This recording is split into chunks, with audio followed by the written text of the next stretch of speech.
sin dormir, no por cuestiones de corte político, sino porque es que no sabía yo cómo presentar a Paqui Noguerol. Así que estábamos sacando apuntes y tomando notas y dándole vueltas y más vueltas y haciendo labor de investigación y preguntándole a amigos y a enemigos, sobre todo en la universidad. Y al final pues he dicho lo que me pida el cuerpo. Primero porque es una fantástica colega y amiga de la universidad, de la Facultad de Filología. Y como todo el mundo sabe, es catedrática de literatura hispanoamericana en el Departamento de Literatura Española y Hispanoamericana, doctora en Filología Hispánica previamente por la Universidad de Sevilla, y que se ha dedicado durante mucho tiempo a la narrativa y a la poesía en español de los siglos XX y lo que llevamos del XXI también. Se ha interesado mucho y tiene publicaciones y sesudos estudios, conferencias sobre imaginarios culturales y sobre la literatura hispanoamericana en general. Es especialista en microrrelatos. Y en esto de los microrrelatos me capturó a mí durante varios años para formar parte de un jurado de microrrelatos que ella, con este dinamismo y este aire que la caracteriza, pues removió estudiantes, cientos, porque en los últimos años había decenas o yo creo que centenas de concursantes en microrrelatos. Y eso fue todo un revulsivo para el mundo estudiantil, no solamente del Departamento de Literatura Española y Hispanoamericana, sino que participaron alumnos de toda la universidad, porque luego eso se complementaba con la parte artística de los estudiantes de Bellas Artes, que al final resultaba una obra en la que había los microrrelatos por un lado, y por otro lado, en unos grandes carteles, unos roll-ups como estos, y también incluían la representación gráfica, artística, que al artista en cuestión, al pintor en cuestión, le había inspirado sus microrrelatos. Por lo tanto, estamos ante una de las personas que más sabe de teoría y de práctica de microrrelatos, y enseñó en diferentes universidades, en casi todas las universidades, por lo menos en universidades de casi todos los países hispanoamericanos, incluyendo Estados Unidos, que todavía no es hispanoamericano, pero a efectos lingüísticos casi lo es, Colombia, México, Brasil, Chile, y también en Europa, en diversos lugares de Francia, Italia, Croacia o Alemania. Ha dirigido una veintena de tesis, lo cual dice mucho de su labor magistral. Digo una veintena que seguramente a lo mejor incluso son más, pero eso dice mucho de toda la gente, todos los estudiantes, todos los doctorandos o futuros doctorandos que se mueren por trabajar con la doctora Francisca Noguerol Jiménez. Ahora lo he dicho así ya en plan técnico. Cantidad de proyectos de investigación, TFGs sin cuento, digo sin cuento, no de cuentos, sino de contar. Y libros, escritos disconformes, nuevos modelos de lectura, y cantidad de ensayos y publicaciones en torno a figuras que son pues, Ramón Gómez de la Serna, José Emilio Pacheco, que recuerdo que tenía una gran amistad con Paqui Noguerol, amistad que todavía, por lo que yo sé, sigue manteniendo con su viuda. De hecho, me facilitó su dirección hace un tiempo para algo que yo me he pensado. Bueno, Augusto Monterroso, que fue creo recordar el tema de su tesis doctoral, Ana Blandiana, la poeta rumana que está ahora en pleno éxito en España y fuera de España, porque ahora yo creo que ha estado en China, o está en China en estos días, muy traducida al español, y aquí tenemos a Paqui Noguerol también como experta y buena conocedora de la obra de Ana Blandiana. Como no, Sor Juana Inés de la Cruz, ya que hemos mencionado autores, esta autora, poeta hispanoamericana, pero también otros escritores como Francisco Ayala, o Pablo Neruda, o Miguel Hernández.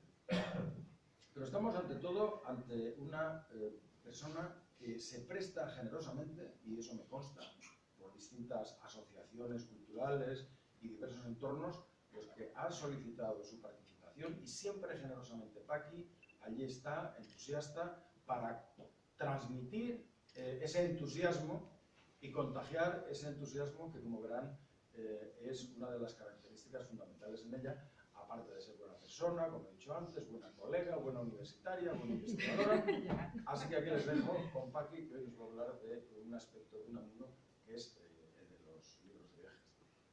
Muchísimas gracias. Aquí quedamos. Bueno, muchas gracias, buenas tardes. Se me escucha bien, ¿verdad? Sí. Para mí es todo un honor hablar ante ustedes y si les digo, empezando claro por los agradecimientos a esta preciosa presentación de mi admiradísimo colega y amigo Román Álvarez, es un honor estar hablando ante ustedes porque sé de las publicaciones, de los encuentros de esta asociación. Me consta que en el público hay expertos ilustrísimos. Agradezco enormemente, ¿no?, a Luis Gutiérrez la invitación, a Francisco. El hecho de que hasta aquí Antonio Colinas ya dice mucho, ¿no?, de lo que pueden ser las personas que se encuentran entre el público. Y la verdad es que cuando Luis me habló de qué me interesaría destacar en Unamuno, si recordamos, yo dije como 4 o 5 temas. Quiero circunscribirme a unos 45 minutos, si a ustedes les parece, aunque la confe es un poquito más larga. Y él decidió los libros de viaje, algo que a mí me interesa muchísimo porque, como ven por mi acento, quienes no me conocen, yo soy andaluza y una de las maneras que tuve de enamorarme de Castilla, yo que llevo viviendo ya 22 años y medio en Castilla y me siento un poco y un mucho castellana, fue a través de los libros de viaje de Unamuno. Me interesó mucho el viaje, el sentido de un hombre vasco, el sentido que le confirió él a lo que era la España mesetaria, el que distinguía tan claramente, ¿no?, entre la España norteña, la mesetaria, y luego la Castilla la Nueva, en la que unía Levante, Andalucía y Madrid, por supuesto que era más vituperada en su caso.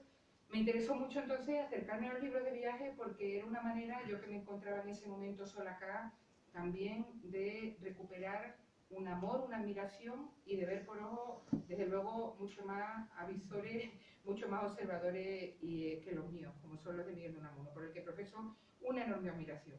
Empiezo ahí, lo están viendo, voy a seguir, si les parece, la exposición a partir de esta presentación en PowerPoint, con Unamuno, una de sus fotos más conocidas, la que hizo José Suárez en 1934 en la finca La Flecha, a 7 kilómetros de Salamanca, a la que dedica Unamuno precisamente el primer texto que ocupará Paisajes, uno de sus libros de viaje más reconocidos, el que va a constituir, digamos, el prolegómeno, aunque en torno al catecismo también veremos ya apreciaciones que se van a acercar mucho a su manera de ver el viaje, el primero en una larga lista para observar el mundo y lo que significa.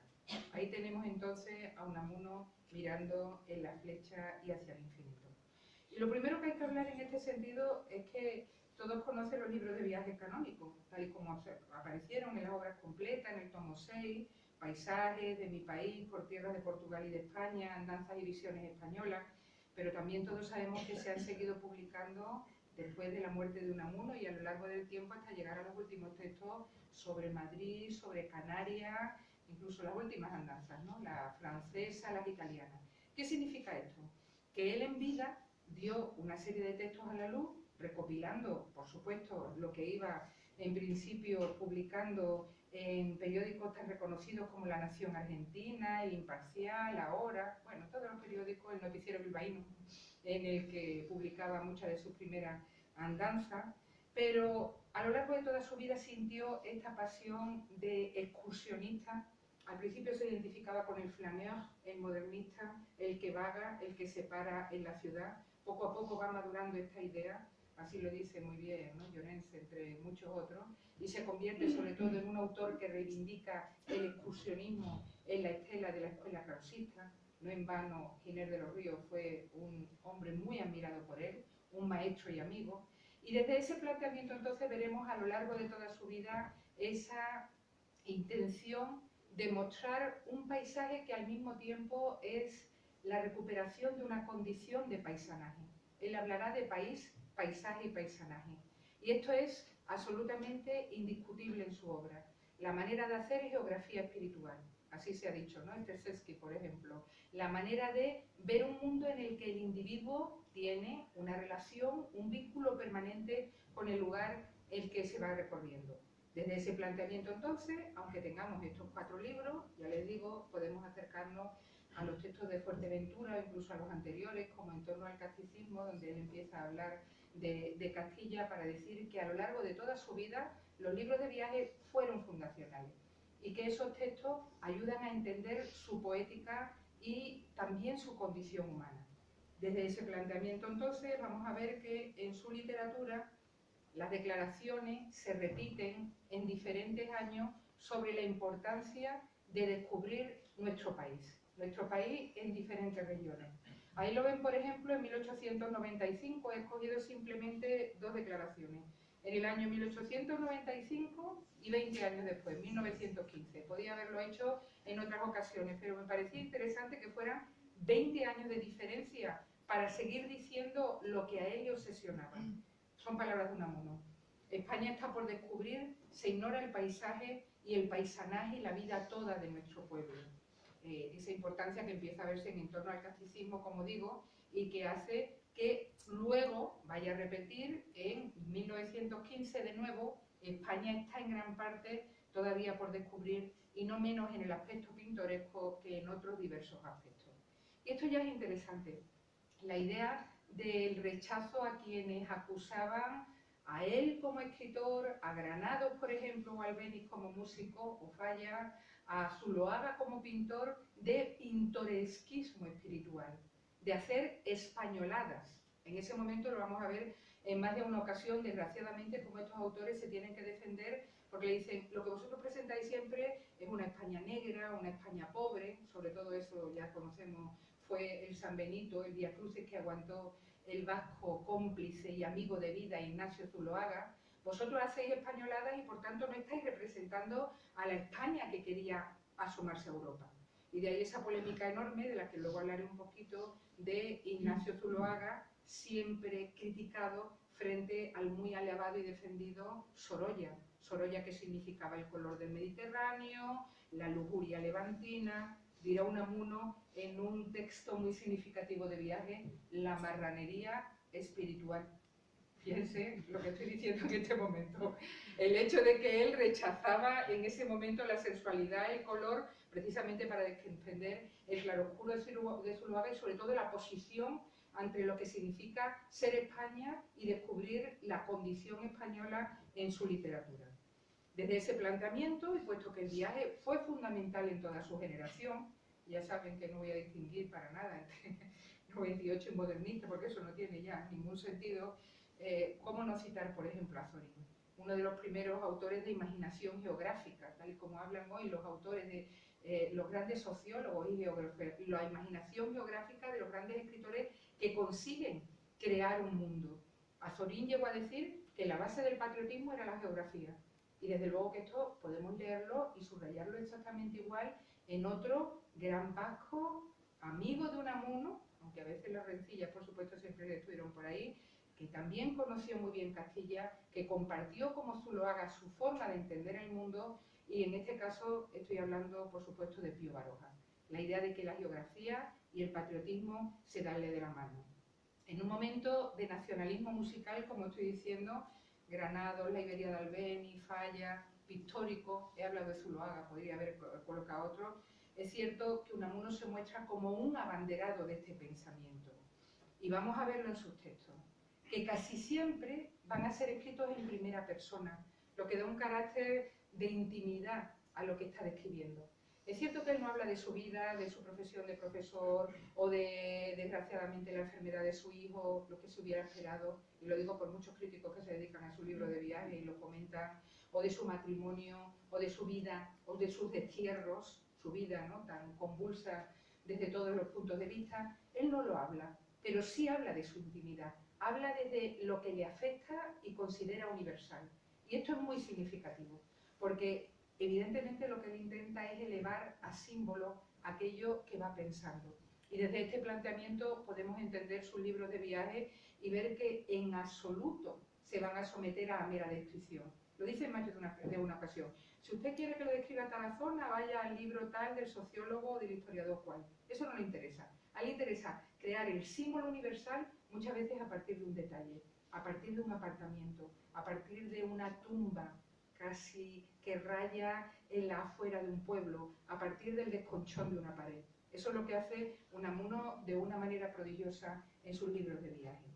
Y desde este planteamiento, y porque es reacio a relatar estas anécdotas personales de las que estoy hablando, con el fin de universalizar la experiencia, veremos que efectivamente es hijo de toda esta escuela que empieza con los krausistas, y está claro, escuela de amigos excursionistas que profesan la filosofía ambulatoria, que piensan mientras pasean.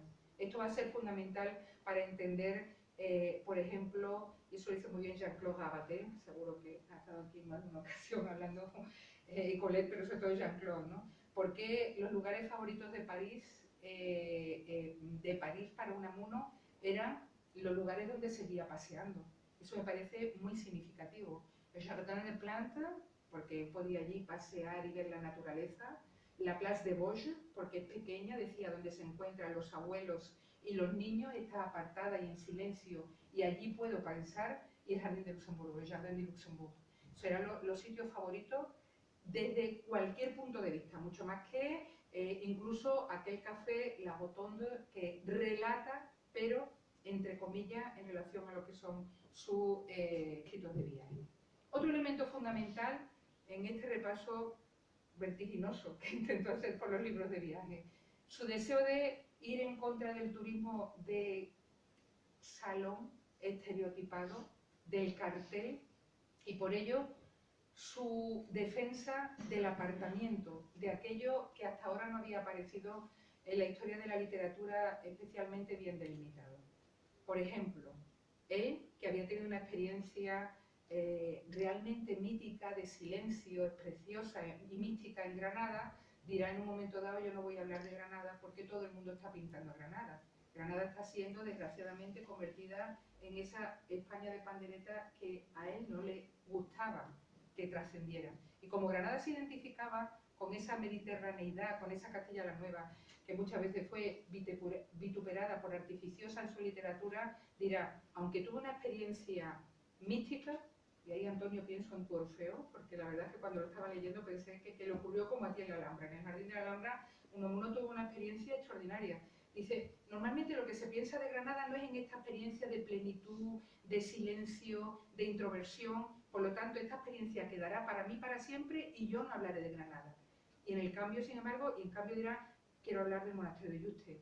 El monasterio de Yuste, ahí en Extremadura, casi nadie habla del monasterio de Yuste como debe, el monasterio de Yuste como uno de esos lugares donde uno descubre esencias, esas esencias que le interesa tanto destacar a Unamuno por encima de cualquier otro cliché. Otro elemento fundamental, en este resumen rápido, este hombre que defiende continuamente la España unida, y luego lo veremos con un artículo como País, Paisaje y Paisanaje, decide que lo mejor para viajar es conocer el idioma, si se habla otra lengua, otro idioma, del lugar que se visita. Así hablaba catalán, así con el portugués. Es precioso, ¿no? En Por tierras de Portugal y España, como habla del portugués, los hilos que solo pueden entenderse a partir de las etimologías y demás. El gallego, ese vitalismo del gallego que descubre, por supuesto, en las cantigas. Luego hablaré de eso, ¿no? De cómo aúna continuamente literatura y visión geográfica, aparte de los individuos del lugar por el que va pasando. Por tanto, perdón, como buen filólogo, no olvidemos que fue filólogo, incluso que hizo su tesis, ¿no? Sobre primero la prehistoria del vasco, luego aquí como catedrático de griego, le interesará la idea de que hay que conocer los idiomas en los lugares visitados. A veces, desgraciadamente, como siempre pasa con Unamuno, hay borraduras de estas cuestiones, de que podía hablar el catalán, el gallego, el portugués, de la manera en que lo hacía. Y defiende, sobre todo, el viajero de a pie. En este momento está Oliverio Girondo, por poner un ejemplo maravilloso de un argentino admiradísimo por mí, hablando de la rapidez, de la necesidad del sketch, de ir rápido, poemas para ser leídos en el tranvía, sus visiones en sketch de lo que iba viendo por España, ridiculizando, por ejemplo, la España que puede ir en tren a 20 km por hora, hablando de la necesidad de una visión en automóvil, una visión telegráfica. Obviamente, Girondo, por lo que estoy comentando aquí, en esos dos textos espléndidos que son España para ser leída, poemas para ser leídos en el tranvía del 23 y Calcomanías del 25, se muestra como un autor en la vanguardia, moderno. Pues Unamuno, por el contrario, dirá, la única forma de visitar, de ver, es a pie, es haciendo excursión, es contraria al automóvil. Y tienen aquí un ejemplo preclaro de lo que voy comentando. Cómo no colocarlo, porque me parece muy significativo, ya que en Extremadura la verdad es que dio algunos de sus mejores textos. Aquí estamos hablando de Camino de Yuste, un texto de 1910. Cuando era más lento viajar, se viajaba más de verdad, se recorría más de veras el camino. El romero o peregrino medieval conocía mucho mejor el país porque viajaba más que un turista moderno. Hoy cabe atravesar toda una nación dormido y sin conocer ni una sola palabra de la lengua que en ella se hable. Fíjense cómo insiste siempre en la dulzura de conocer el idioma del lugar. Hoy el camino es un puro medio y se va a devorarlo, suprimirlo en lo posible, atento al fin del viaje. Fin que tampoco suele importar mucho. Entonces, lo interesante, lo vivo, era el camino. La vida misma era un camino que se recorría a pie y gozándose en cada posada. Los reyes mismos eran reyes andariegos, y nunca ha habido acaso una edad más universal, de más activo comercio de espíritu entre los diferentes pueblos que la Edad Media. Creo que esto ya es una exposición muy clara de lo que significa el viaje lento. Yo pienso si ahora nos viera todos con el selfie corriendo y los chistes, se moriría todavía más si se horrorizara con los trenes. Entonces, el Camino de Yuste lo está haciendo preclaro. ¿Cómo no colocar de vez en cuando alguna estampa muy significativa de cómo era Unamuno para sus contemporáneos? Me parece precioso, es del legado de Manuel García Blanco, que Ferrer lo dibujara observando, con esa mirada inquisitorial, ¿no? su nariz aguileña, pero sobre todo mirando al apartamiento, a la naturaleza, al campo, al hombre que en este caso, como ven, lleva la yunta de bueyes con el grano y por supuesto con el heno. Este planteamiento de un Unamuno que mira desde otro lugar a la naturaleza está ya reivindicando una manera de ver el paisaje. Frente a una modernidad que reivindicaba desde Baudelaire, lo sabemos, el spleen de París, con odio y con amor al mismo tiempo, o sea, la pasión que produce la ciudad moderna, la rapidez, el vértigo, la soledad, pero al mismo tiempo la fascinación de mirar todos los escaparates, y eso lo vemos desde Baudelaire como una condición sine qua non de la mayoría de los libros de viaje. Unamuno va a preferir por encima de todo la ciudad de provincia o estos lugares apartados de los que yo estoy hablando, como el monasterio de Yuste, que puede ser un buen ejemplo. Fíjense, por ejemplo, en este cuadro que seguro que conocerán, el de Unamuno paseando por María Cecilia Martín Iglesias, donde se habla precisamente de él en la naturaleza, con los árboles por detrás. Y ahora, si me permiten, de nuevo, ya que hemos descansado un poquito, hablar de claves, voy a hablar de claves de los libros de viaje. El primero, desde luego, es un elemento que no puedo considerar sino pictórico. Él se sitúa en la estela de los grandes pintores que ofrecieron una esencia de España. Se sitúa en la estela de Velázquez, del Greco, de Goya. De ahí el tenebrismo, de ahí el claroscuro frente a la defensa del color. De ahí también que prefiera el negro o incluso el verde sepulcral, tan criticado en aquella época, o el ocre maravilloso, lo dirá en más de una ocasión, que los colores de todos aquellos pintores mediterráneos que estaban copando casi siempre las ferias internacionales. Admirador de Zuloaga, con quien quiero terminar esta exposición, era desde luego, como he dicho, hostil a esas lugurias levantinas de Sorolla. Luego hablaré del cuadro que le hizo Zuloaga, el retrato y el retrato de Sorolla, todos lo conocemos. Y cómo criticó que Sorolla ni siquiera terminara su cuadro. Dijo, bueno, me dijo que lo iba a terminar, pero al final está incompleto. Habrá tenido demasiada prisa. Veremos el cuadro, porque creo que es muy significativa de este hecho, esta forma, ¿no?, de ponerse ante el mundo de lo que él considera que debe ser también el planteamiento sobre la realidad. Y en su obra, cuando distingue esas tres Españas, más o menos, la norteña, la mesetaria, que es la preferida, la mediterránea, que no es solo mediterránea, porque ya digo que incluye Castilla la Nueva, Levante y Andalucía, está claro que la meseta es la de los colores fúlgidos, prístinos, transparente, la de la realidad. Yo cuando vi, no sé si luego hablaremos, ojalá que sí, la exposición que ha organizado la Caixa sobre el color azul, donde se utilizaban muchos paisajes y muchas citas de Unamuno diciendo: Unamuno consideraba que el paisaje debían ser impresiones del alma. Unamuno era por encima de todo impresionista. Pensaba en lo a disgusto que hubiera tratado don Miguel con muchos de los cuadros donde se colocaban estas leyendas, porque eran por encima de todo neblinosos, atmosféricos. Y Unamuno estaba en contra de ese tipo de atmósfera. Él hablaba del símbolo prístino y preclaro frente, y por eso le encantaba la atmósfera, él le va a decir, porque no es tal, porque es limpia, porque es recta de Castilla, frente a esas nieblas, esas delicuescencias, si me permiten la palabra, que eran tan características de ciertos modernistas. Viendo esa posición estuve todo el tiempo pensando, si él estuviera aquí, no sé si hubiera aceptado que en el cuadro le hubieran dicho precisamente que él estaba de acuerdo con el asunto. ¿Y esto por qué? Porque él no quiere intensidades visuales sino emocionales. Producir un impacto va a hablar desde la contemplación y la quietud. La quietud, ya lo hemos comentado, tiene mucho que ver con la ausencia de movimiento, pero también la contemplación. No voy a incidir en ello, ya bastante bien habló, ¿no? Carlos Blanco Aguinaga del asunto, para que yo hable más del Unamuno contemplativo, de lo que significa, y desde ese planteamiento, claro, la reivindicación del campo frente a la ciudad va a ser fundamental. Yo, de hecho, lo comparo mucho a esta idea preciosa que no desarrolló en todo su conjunto Valle Inclán, la idea del quietismo estético, que tiene mucho que ver con el misticismo. Y yo la verdad que creo siempre que Valle tenía esa capacidad, ¿no? De con dos frases era capaz de resumir lo que a veces a otros les podían costar 2 o 3 páginas. Quietismo estético, me parece extraordinario, ¿no? Como afirmación de Valle Inclán. La defensa del claroscuro, ya lo he dicho, frente al colorismo, contra la atmósfera dilecuescente, y claro, algo también fundacional, todos lo conocemos, el retrato de los personajes de la intrahistoria, esos, y de nuevo voy a compararlo con otros, esos primores de lo vulgar, de los que habló Azorín. Azorín llamaba a estos personajes los primores de lo vulgar. Me parece ahí mucho más desacertado Azorín, en todos los sentidos, porque vulgar al fin y al cabo tiene una connotación negativa, los primores de lo vulgar, pero está claro que al decir primor había una defensa y una apreciación de todas esas majas, enanos, panaderos, vinateros que estaban siendo musicados, reflejados en pintura, cantados en los textos de viaje de Unamuno y de tantos otros en este momento.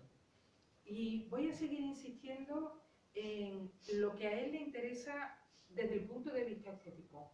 ¿Cómo no ir a este retrato del canario José Aguiar? Que él orientó, ¿Cuántos retratos se le hicieron en vida? Y es uno de los que más le interesó. Precisamente lo decía por la claridad y por esa tormenta de arriba, ¿no? Ese sentimiento de no utilizar los colores calientes, ese deseo de aparecer en primer plano, tiene mucho que ver con lo que luego él va a plantear en más de una ocasión en los libros de viaje. El paisaje se corresponde con el individuo. Eso lo sabemos todos, bueno, desde Humboldt, la idea de Taine y todo la continuación desde finales del siglo XVIII a principios del siglo XX. El paisaje se corresponde con el individuo. Pues hagamos que ese paisaje recio, la palabra resiedumbre no es menor y desde luego que no es rechazable en Miguel de Unamuno, ese paisaje recio, el de Salamanca, es el que lo define. Luego le dirá Zuloaga, ¿no? Los vascos somos los que mejor podemos llegar a definir a Castilla. Zuloaga, tú, Pío Baroja también, y yo como vasco, porque sabemos de la resiedumbre mejor que ninguno. Luego les pondré el texto porque me parece muy significativo de esta manera de ver el mundo suyo. Y luego otros lugares que se imaginan, más que ver. Canarias, hay un libro precioso, ¿no?, sobre el asunto, pero que voy a resumir lo que ya se dice ahí. La Canaria de Unamuno no es la de las palmeras sensuales, la de la playa. La Canaria de Unamuno es la del mirador de Gran Canaria. Por eso les he colocado el mirador, porque él estaba viendo estas preciosas montañas cuando escribió lo que tienen acá. El espectáculo es imponente. Todas aquellas negras murallas de la Gran Caldera, con sus crestas que parecen almenas, con sus roques enhiestos, ofrecen el aspecto de una visión dantesca.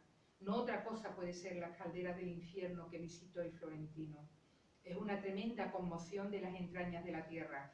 Parece todo una tempestad petrificada, pero una tempestad de fuego, de lava, más que de agua. Esto está hablando de la Penara, ¿no?, en Gran Canaria. La canaria de Unamuno es la que él prefiere. Hay lugares a los que va y con los que se identifica porque crea una filiación.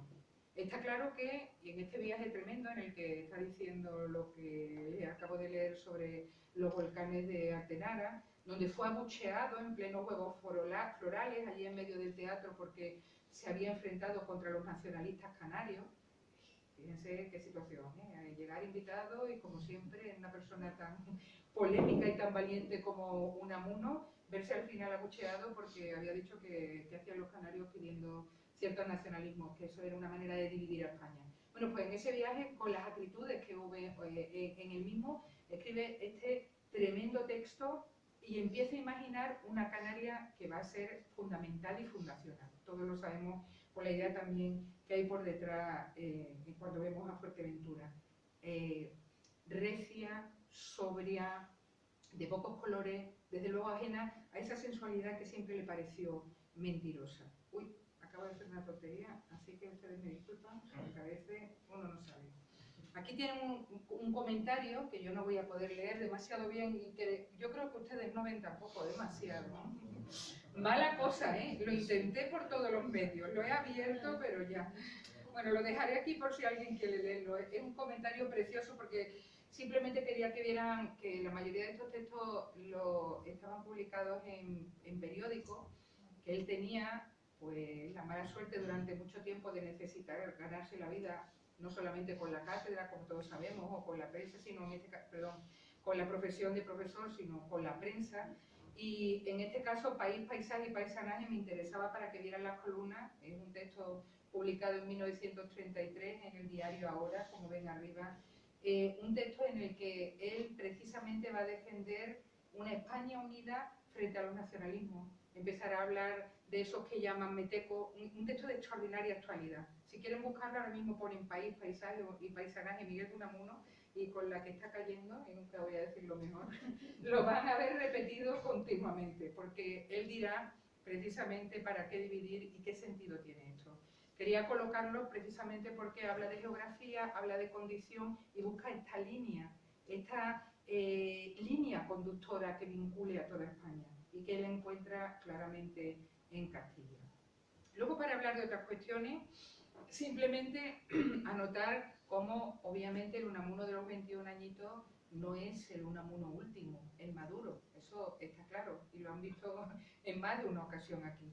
De la ironía y el desenfado primero, cuando habla, por ejemplo, del árbol de Guernica, y produce que el director del periódico en una nota coloque: nos encanta el talento de este joven, pero no el tono que emplea en el artículo. Así se lee, con un asterisco. Ironía y desenfado que le lleva a burlarse cuasi del árbol de Guernica, o por lo menos a burlarse de esa solemnidad casi oceánica, voy a decir así, con la que se miraba el árbol de Guernica en el País Vasco, en un texto que al final termina reivindicando por encima de todo en Guernica las chuletas sí que están buenas, la belleza de las chicas de ese lugar sí que son guapas. El que iba allí a visitar a Concha Lizárraga, ¿no? Porque estaba viviendo en ese momento en Guernica. Bueno, pues de esos textos más irónicos, más desenfadados primero, vamos a ver que poco a poco va evolucionando. Él dirá en adelante: no hubiera escrito Guernica, lo dirá 15 años después, como lo hice, porque sé que él se daba cuenta de que era un poquito desacatado. Va evolucionando hacia el lirismo, el ensayismo, la madurez, la sobriedad, el laconismo. Está claro que todo esto tiene que ver con Miguel de Unamuno, el gran Miguel de Unamuno de los libros de viaje. Pero cómo no leerles un poquito de Guernica para que puedan apreciar la diferencia. Solo un poquito, del principio. Hablando del árbol. Pobre árbol. Está muy viejecito y encorvado por el peso de los años. Si sus hojas no fueran recias, parecería un sauce llorón. Me senté en uno de los bancos de piedra de aquel edificio juradero y lo que puedo asegurar es que la piedra es dura para sentarse en ella. Cogí unas hojas que, por dicha, son más abundantes que los dientes de Santa Polonia, las puse en un papelito escribiendo encima: Guernicaco, Arbolaren o Rillac. Y sin llorar, ni entonar los ojos, ni latirme el corazón desusadamente, abandoné aquella plazoleta para ver la antigua. Luego empezar a hablar muy burlonamente de los retratos de los señores de Vizcaya. Bueno, no es precisamente el estilo que esperaríamos del Unamuno posterior. y ese Unamuno es el que encontramos, perdonen, que no lo controlo todo lo que debería, por ejemplo, en el precioso paisaje espiritual de Recordando a Pereda, cuando empieza a hablar del río Turanca, fíjense el lirismo, ¿no? Esto es prosa poética pura y dura. A partir de la quinta línea, el Nansa briza el sueño de los soñadores muertos como brisa el de los vivos, y en la paz solemne de aquellos eternos parajes, bajo la mansa cúpula del cielo, sostenida por las cimas montañosas, ocurre pensar si son otros los vivos que fueron los muertos, si no es una misma generación la que bajo diversas figuraciones se sucede. Nada que ver, ¿no? Frente a la chuleta, la chica, lo que estaba diciendo antes, o cuando habla de Salamanca. Todos conocemos esa preciosa disquisición sobre la calle Compañía, la esquinita de la bússola donde está su escultura, no la voy a repetir. Yo creo que es un poco la diferencia también que existe entre sus dibujos. De los dibujos simbolistas primero, donde casi nunca falta la burla, fíjense en este sauce llorón, el poeta llorón, con una lira llorona, y las nubes y la luna llorona. Está claro que el humor se encuentra por detrás, Unamuno como gran dibujante, al que le interesa siempre el elemento visual, a las maravillas de dibujos como este, La madre con el hijo popular, o este, que me parece que lo define perfectamente, ¿no? Campos de Castilla, solitarios campos, no frondosos, sin arroyos murmuradores. Sin arroyos murmuradores. Y como insiste en que el hecho de que no haya agua, que no distraiga el agua, es lo que hace a Castilla tan especial. Parece realmente un boceto prodigioso y por eso me quería detener un poquito en él.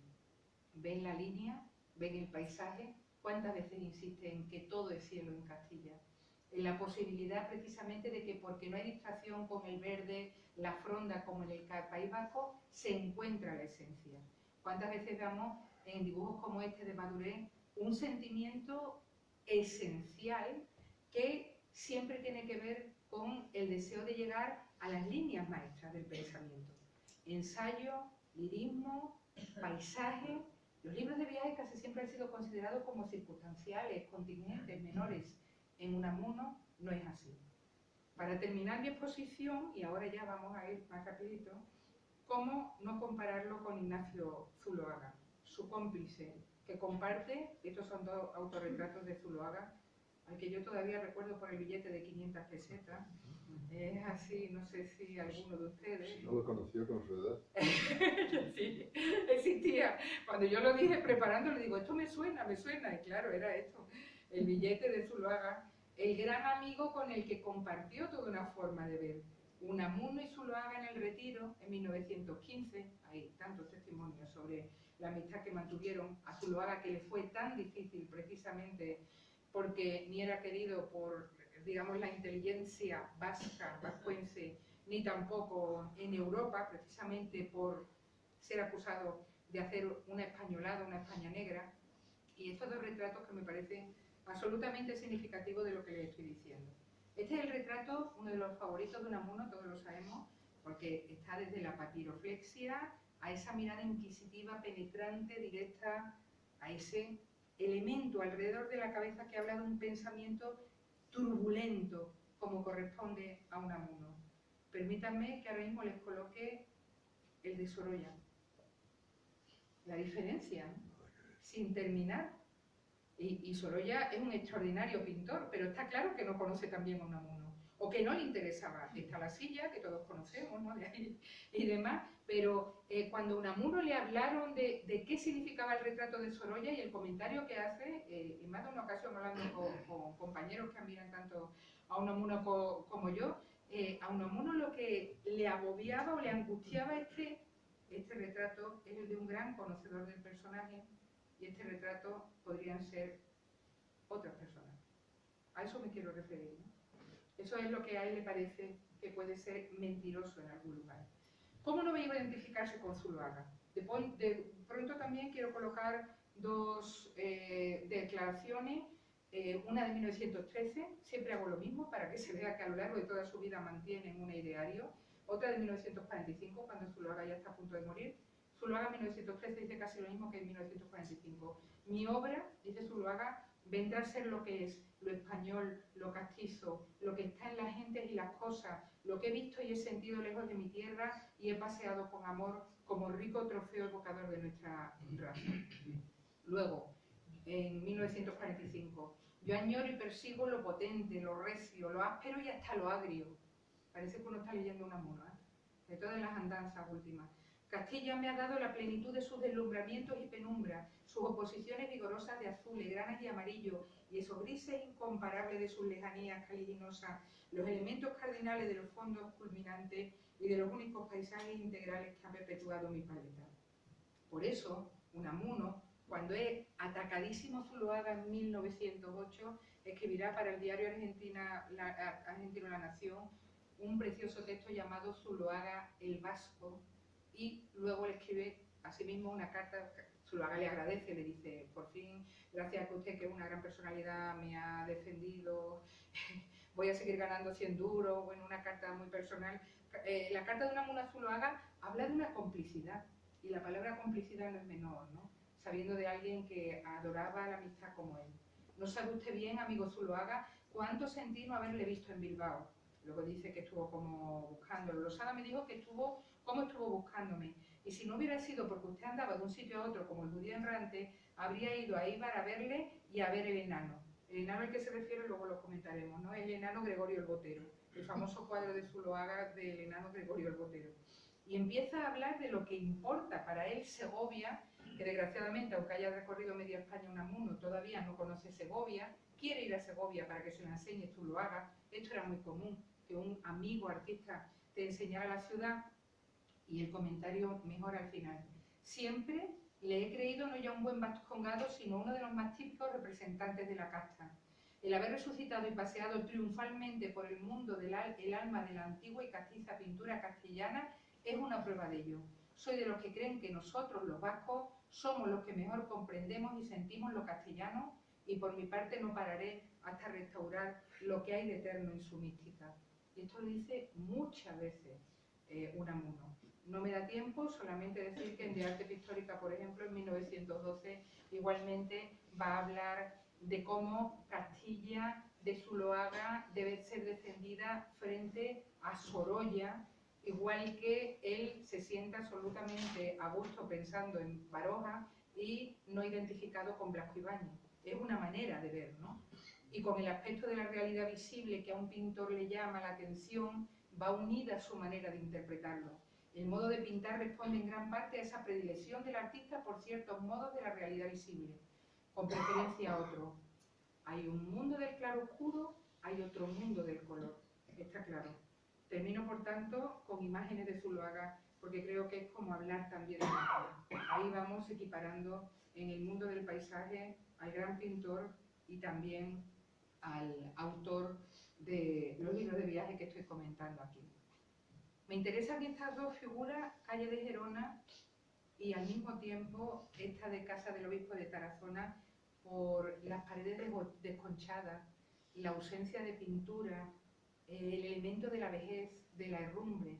¿Cuántas veces lo hemos visto en Unamuno?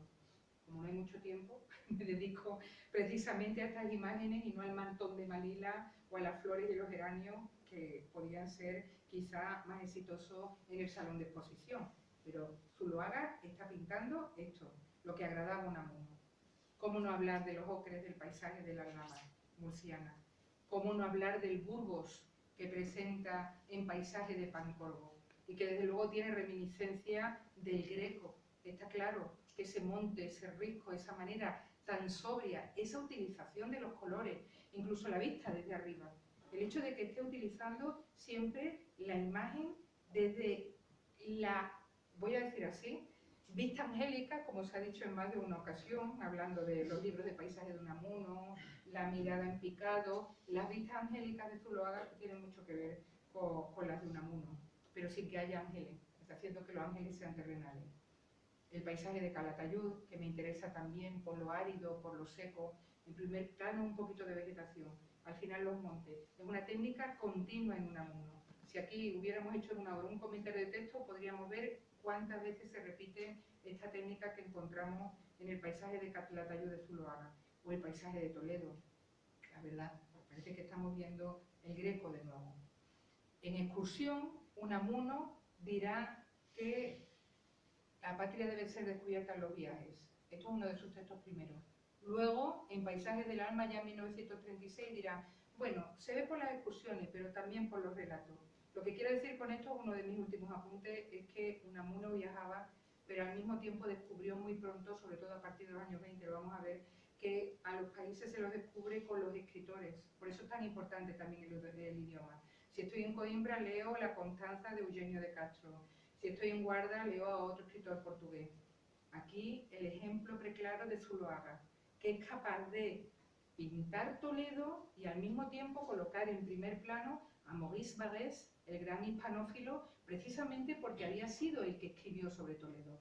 Es tan importante el recorrido geográfico como el recorrido literario. De nuevo una coincidencia extraordinaria entre los dos. Las pinturas de Zuloaga sobre los grandes maestros de su tiempo, muchos tan parecidos a Unamuno, la vista, desde luego, cuasi mística de Segovia, y ya para ir acabando, claro, los elementos que nos recuerdan quizás los textos más conocidos de paisajes por tierras de Portugal y España, las andanzas y visiones, sobre todo andanzas y visiones, el último libro donde se permite en las visiones rítmicas, los poemas, donde utiliza tanto los símbolos, tal y como lo estamos viendo aquí, en el Cristo de la Sangre de Zuloaga, que tiene unos clarísimos resabios del Greco, y al final clarísimamente la ciudad. Los tipos populares, Gregorio el Botero, el famoso enano, podría ser descrito perfectamente por Unamuno, igual que el boticario de pueblo, el panadero, igual que esos personajes que fueron fundamentales desde el punto de vista histórico, Pedro de Valdivia, Hernán Cortés, fundamentales porque crearon una filiación literaria, el Quijote. Esto va a formar parte de una manera clara de los libros de viaje de Miguel de Unamuno, el recorrido por esos personajes que van prefigurando una condición, y bueno, para acabar, esos personajes menores, esos que fueron llamados los primores de lo vulgar por Azorín y que son también retratados muchas veces con mirada más compasiva, voy a decir, por Miguel de Unamuno que por Zuloaga. Termino con Gregorio en Sepúlveda, la Sepúlveda mítica de Zuloaga, esa Sepúlveda segoviana que va a ser, digamos, para él el paradigma de España, y las mujeres de Sepúlveda. Eso es el paisaje espiritual de una época. He preferido en tan poquito tiempo pues, colocar una complicidad pictórica con una complicidad literaria, Zuloaga, Unamuno, y que así quedara más o menos claro lo que significa el viaje para él.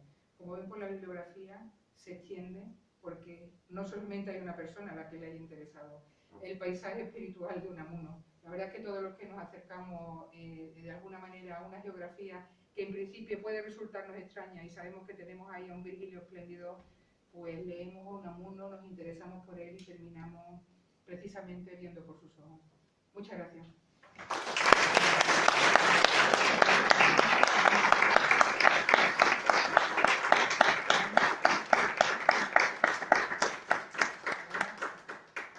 Preguntas, comentarios, lo que quieran. Se abre el turno, tenemos muy poquito tiempo porque, como siempre, el tiempo va arreando detrás de nosotros, pero antes de que se nos acabe este tiempo, yo quiero una vez más agradecer no solamente la presencia de todos ustedes, que se da por supuesto, porque son fieles seguidores de todas las actividades que aquí organizamos, a Paqui Noguerol, porque además se ha ceñido perfectamente al tiempo convenido y nos ha ilustrado de manera magistral, y también a la Fundación Salamanca, Ciudad de Cultura y Saberes, que también, una vez más, nos ofrece sus instalaciones, nos acoge y gozamos de su hospitalidad. Bueno, si alguien tiene alguna pregunta, ahora tenemos un breve lapso de tiempo para ello y para que aquí la responda. Sí puedo, porque aquí en este foro poco sé yo. Este foro de especialistas.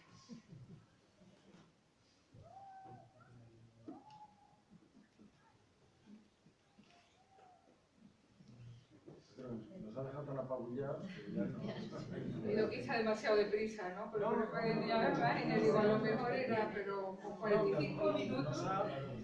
Nos ha proporcionado una visión, por ejemplo, esos paralelismos entre Unamuno y Zuloaga, aparte de la procedencia geográfica de ellos, pues yo no sé si han sido muy elaborados o por el contrario, pues son esas cuestiones que todo el mundo da por supuestas y pasa sobre ellas, pero esos matices o esas diferenciaciones entre Zuloaga y Sorolla, por ejemplo, a la hora de ver al mismo personaje, o esa identificación del personaje Unamuno, sus paisajes, y el pintor y los mismos paisajes, pues yo creo que es una visión muy ilustrativa y enriquecedora de esa polifacética visión que tenemos de Unamuno. Sí, eso quería escribirlo porque existen cartas intercambiadas, por supuesto, en el Museo Zuloaga estuve leyendo las 5 cartas que se conservan de Unamuno y Zuloaga, pero me parece que merecería mucho más andar en eso, porque había una amistad verdadera y se sentían incluso peleando contra los mismos enemigos. De modo que es una amistad de tiempo que desarrolla los mismos símbolos y sí, yo creo que merece la pena atender a ella. A pesar de que a veces creemos que todo está investigado, quedan siempre, afortunadamente, esquinas. El poema, primero felicitar a la conferenciante, la doctora Noguerol. Gracias. El poema Castilla, de Unamuno, está perfectamente reflejado en sus palabras, es una pintura ese poema. Sí. Y con el ocre, además la línea, sería con lo que hay la última, ese es Castilla. Yo también lo veo así. Con más tiempo hubiera sido bonito, porque además están las visiones rítmicas, colocarlo, pero bueno, por ahora ya tiene toda la razón. Es absolutamente visual. Y a él le interesaba por encima de todo, claro, no el olfato, el tacto, lo dirá, lo propio del místico es el sentido de la vista. Insistirá mucho en ello. Desde ese planteamiento, Castilla es el poema de la visualidad pura y dura. Estoy totalmente de acuerdo. Sí, Elena. Me ha interesado muchísimo lo que ha dicho usted, muchísimas gracias. Gracias. Una observación con respecto al cuadro que usted dijo, al dibujo, o no sé qué tipo de arte es el que don Manuel García Blanco regaló. No, que pertenece a la colección, que pertenece, es una caricatura de Ferrer. Perdón, se lo voy a buscar ahora mismo. Usted quería ver en la que se ve la caricatura de hecha por Sí, Ferrer. que está mirando él. A los campesinos. Al principio. Sí, sí. Y mi pregunta es, ¿qué relación...? Aquí esto es del legado de Manuel García Blanco. Es que a veces, como es tan difícil hacer un PowerPoint y conseguir que no haya estas imágenes horrendas, pues se ve. Pero es un dibujo de Ferrer. Si usted quiere, a la orden, le paso el PowerPoint porque a mí no me cuesta ningún trabajo. Se puede quedar aquí o lo que sea. Y sí, me parece realmente una caricatura muy significativa. Sí, es preciosa. Y entonces, es que don Manuel García Blanco tenía fondos especiales de don Miguel. Bueno, eso lo sabes tú, lo vas a decir.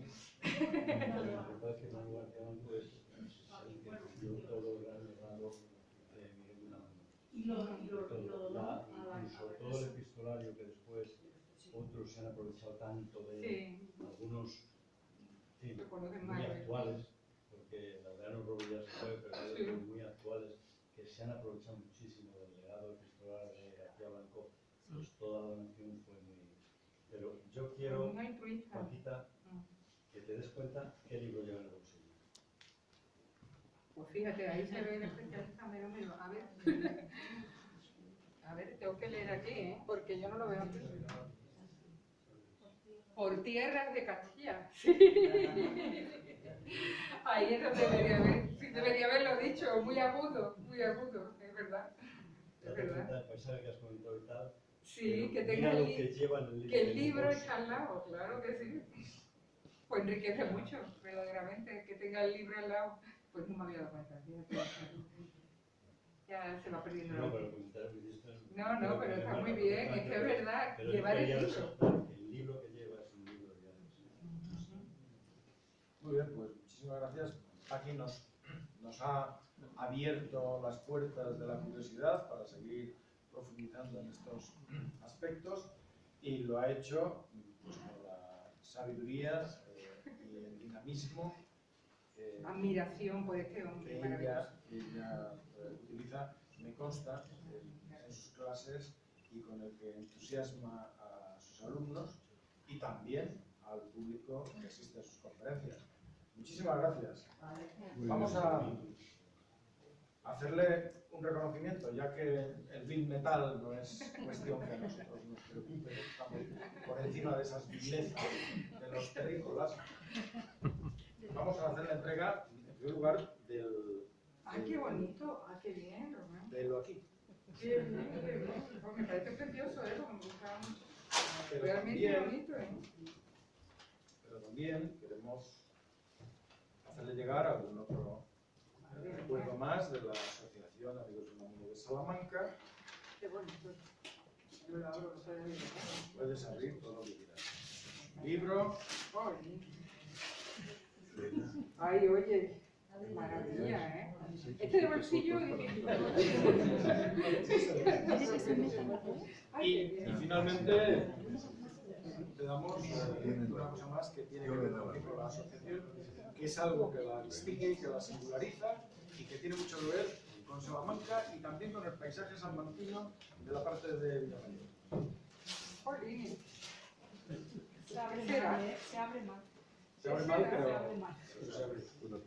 El problema es la falta de elegancia aquí a la hora de... No te preocupes, si se te falta, se te ayuda.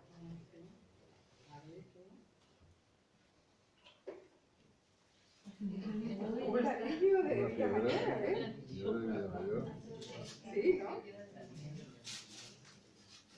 Ay, me parece precioso. Jolines, muchísimas gracias, por favor. Ahora les voy a decir un secreto. Como yo soy doctora por Sevilla, cuando saqué la cátedra, mis amigos sabían que yo tengo un dolor en mi corazón muy grande, porque yo no puedo tener, como no voy a ser ilustre, cuando soy muy ilustre se tiene la fecha de nacimiento y la muerte si no eres doctora de acá. Pero yo tenía mi pena de que nunca en mi vida iba a verme yo en la piedra del lugar donde yo doy clase. Entonces, Elvito, ¿qué hicieron mis alumnos? Me han regalado este maravilloso ladrillo y pone Francisca Noguero Jiménez, catedrática, y lo tengo en mi casa. O sea que ya verán que me Ahora importa lo pones esto. eso al lado de... Al lado del otro y voy recogiendo ladrillito a ladrillito. Ahora con la cátedra Villamayor.